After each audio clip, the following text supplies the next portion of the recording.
बाहरी दुनिया का लगातार प्रभाव और उसका आकर्षण जो जीव को अपनी तरफ खींच लेता है, उसी के कारण जीव सब कुछ पाने के बाद भी भ्रम की दुनिया में घूमता रहता है। तो दादा गुरुजी, गुरु स्वामी जी महाराज कहते हैं, सतगुरु की हाजिरी में जब तक इंसान बैठता है तब तक शांति और बोध का एहसास रहता है, लेकिन जैसे ही वह बाहर की दुनिया में लौटता है, रिश्ते नाते, पैसा, काम धंधा और समाज, वहां का आकर्षण और उसकी चकाचौंध इतनी तेज होती है कि वह धीरे धीरे सतगुरु के वचनों को भुला देता है, क्योंकि संसार ज्यादा रहता है, उसमें समय तुम्हारा ज्यादा बीतता है और सतगुरु के संग तुम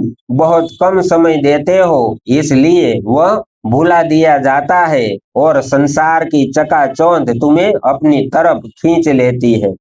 संसार का यह कोलाहल हर पल इंसान को बाहर की ओर खींचता है और अंतर्मुखी होकर निराकार से जुड़ने का अभ्यास छूट जाता है।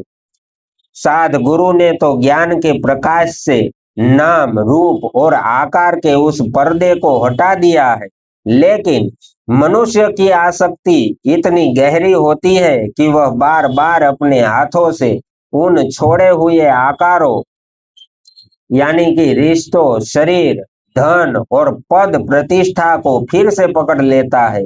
वह मुट्ठी बंद करके रखता है, संसार को भी छोड़ता नहीं चाहता है और निराकार को पाना भी चाहता है। इस दोहरी मानसिकता के कारण वह कभी उस एक रस अनुभूति तक नहीं पहुंच पाता। जब तक भीतर यह एहसास जीवित रहता है कि यह मेरा शरीर है, ये मेरा परिवार है, ये मेरी पहचान है, तब तक नाम और रूप ही सत्य प्रतीत होते रहते हैं। निराकार केवल मुंह से बोलने का एक शब्द बनकर रह जाता है। प्रत्यक्ष अनुभूति तभी घटित होती है जब नाम रूप की पकड़ भीतर से पूरी तरह छूट जाए और साधक केवल उस मूल निराकार के सन्नाटे में टिक जाए।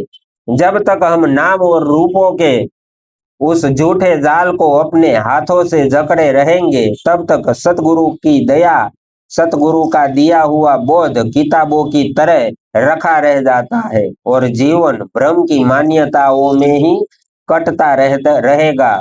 आवश्यकता इस बात की है कि जो पर्दा सतगुरु ने हटाया है, उसे हम दोबारा अपने ऊपर न पड़ने दे और हर पल उस निराकार की जीवंत मौजूदगी में जिए।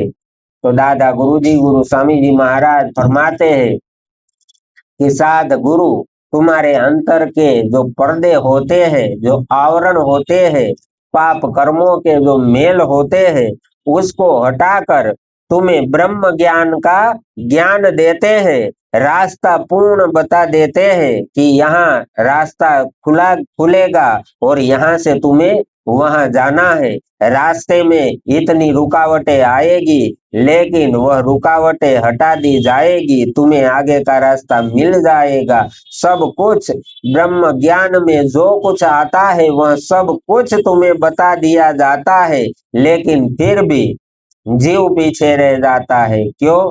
क्योंकि यहाँ उसके लिए संसार खड़ा हुआ है। क्योंकि जीव अगर 1 घंटे के लिए वह साध गुरु का संग करता है, गुरु का संग करता है, सतगुरु की सेवा में लगा रहता है, लेकिन दिन के 23 घंटे संसार की तरफ अपना मुख करके बैठा रहेगा, तो वह जीव वहां पार कैसे उतरेगा? जो दया 1 घंटे के लिए तुमने गुरु की सेवा की, साध गुरु का संग किया, जो दया तुम्हें मिली, वह दया संसार में जाते ही तुम व्यर्थ में व्यय कर दोगे, तो फिर उस दया से तुम काज क्या ले पाओगे? क्योंकि संसार में लुभावनी चीजें है, उसमें एक आकर्षण है माया का, जो तुम्हें अपनी तरफ खींचता है और इन 23 घंटों के अंदर तुम धीरे धीरे गुरु को भूल जाते हो, साध गुरु को भूल जाते हो,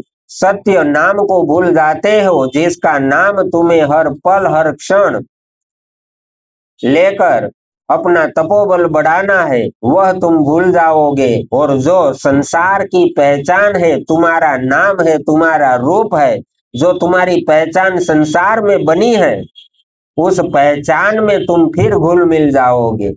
फिर सत्य तुम्हारा छूट जाएगा। गुरु के संग के अंदर जो तुमने ज्ञान को पाया था, वह ज्ञान भी तुम भूल जाओगे।